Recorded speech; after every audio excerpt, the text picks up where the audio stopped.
주의 날 구 나의 아버지가 되신 전능하신 하나님.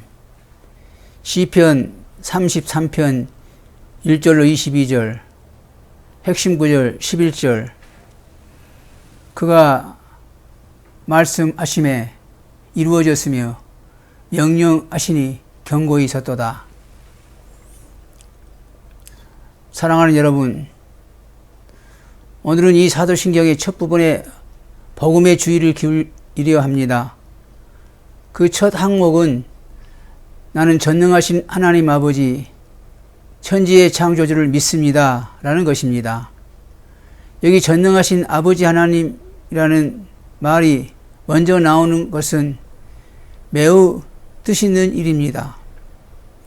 이 신앙 고백에서 우리는 먼저 하나님께서 우리의 어떤 관계가 있는지를 알고 고백하게 됩니다. 하나님께서는 먼저 우리의 아버지이십니다. 다음으로 우리는 그분이 어떤 분이신지를 고백하게 됩니다. 곧 우리 아버지이신 하나님께서는 천지를 지으신 전능하신 분이라는 사실을 고백하는 것입니다. 그러면 하나님 아버지는 누구의 아버지이십니까? 그분은 먼저 우리 주 예수 그리스도의 아버지이십니다.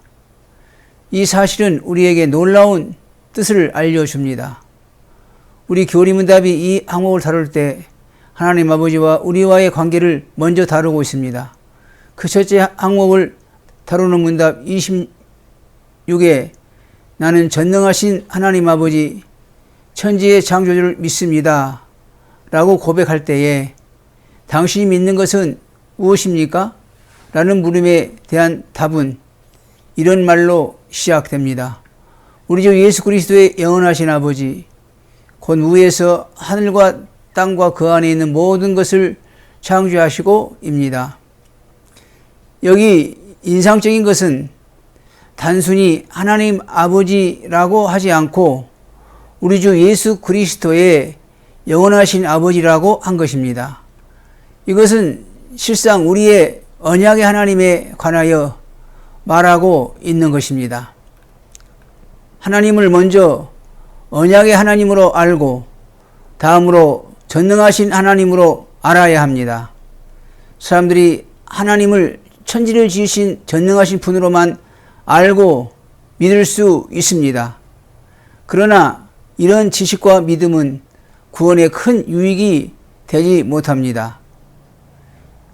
어떤 사람은 하나님을 천지를 지으신 분이라고 100번, 1000번 믿고 고백할 수 있습니다. 그러나 이것으로는 구원의 빛을 발견하지 못합니다. 우리는 이 사도신경의 첫 항목을 통해 그리스도로 말미암아 나의 아버지가 되신 전능하신 하나님에 대한 복음을 들으려 합니다. 제목 그리스도로 말미암아 나의 아버지가 되신 전능하신 하나님. 일대지 하나님 아버지께서 그리스도로 말미암아 나의 아버지가 되셨습니다.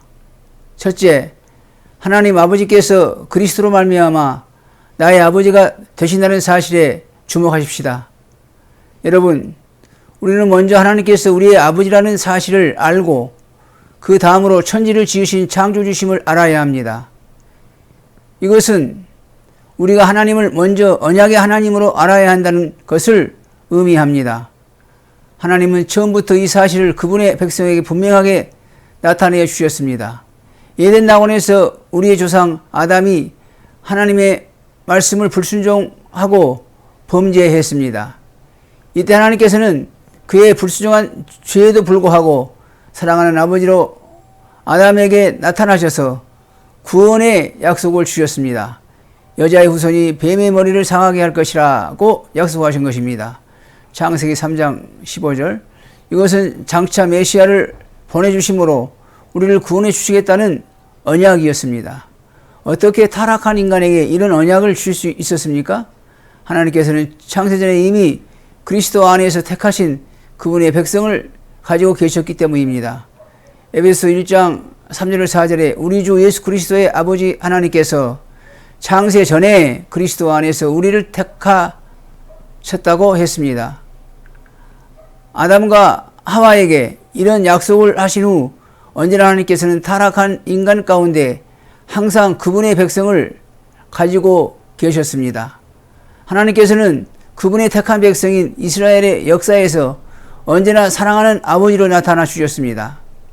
하나님께서는 가끔 그분의 큰 권능을 보이셨습니다. 이스라엘 백성에게 하나님께서는 신실한 언약의 하나님이셨습니다. 하나님께서는 이미 그분의 아들 그리스도 안에서 아버지의 사랑을 그분의 백성에게 나타내 주셨습니다. 하나님은 그분의 백성을 사랑하시고 늘 인도해 주셨습니다. 그분의 백성을 위해서 원수들과 싸워 주셨습니다. 하나님은 애굽 왕 바로의 세력을 꺾으시고 그분의 백성을 종되었던 집에서 구원하여 주셨습니다.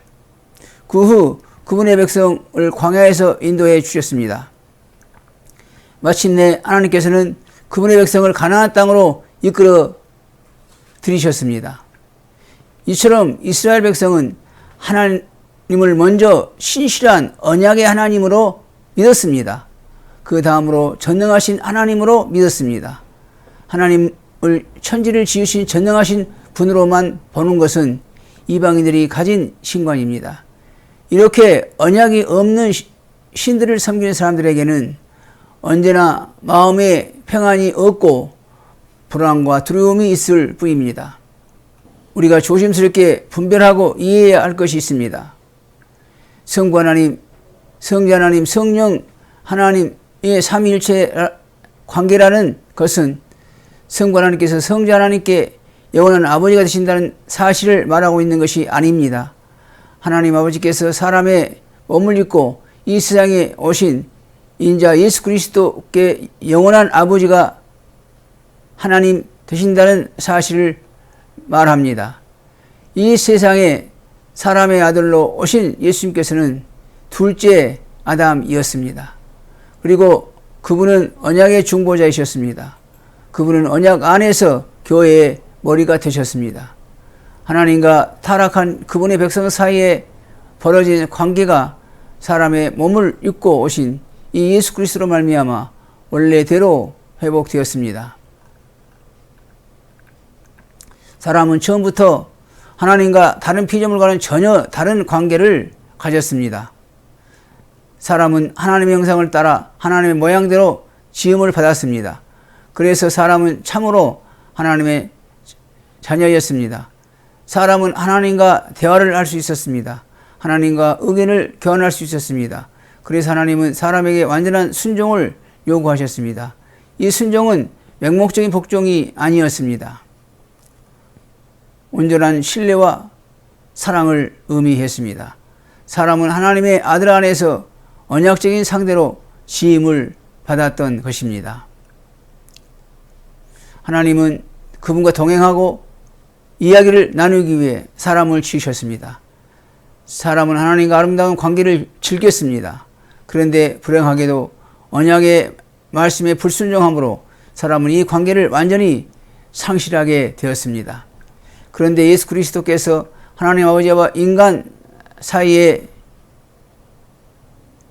처음에 아름다운 관계를 회복시켜 주셨습니다. 예수 그리스도께서 그분의 백성의 죄를 속하기 위해 순환을 당하시고 십자가에 죽으심으로 이 일을 이루셨습니다. 그분은 하나님의 아들이요 사람의 아들이셨기 때문에 곧 하나님과 사람이셨기 때문에 이 일을 이룰 수 있었습니다. 예수라는 이름은 삼위 하나님의 관계에서 하나님의 영원한 아들을 의미하지 않습니다. 우리와 같은 연약한 육신을 입으신 하나님의 아들을 의미합니다. 예수께서는 참 사람이셨습니다.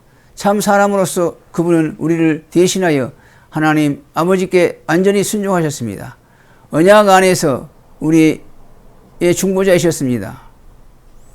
우리를 대신하는 하나님의 아들로서 난지 8일 만에 할례를 받으셨습니다. 요단강에서 세례를 받으셨습니다.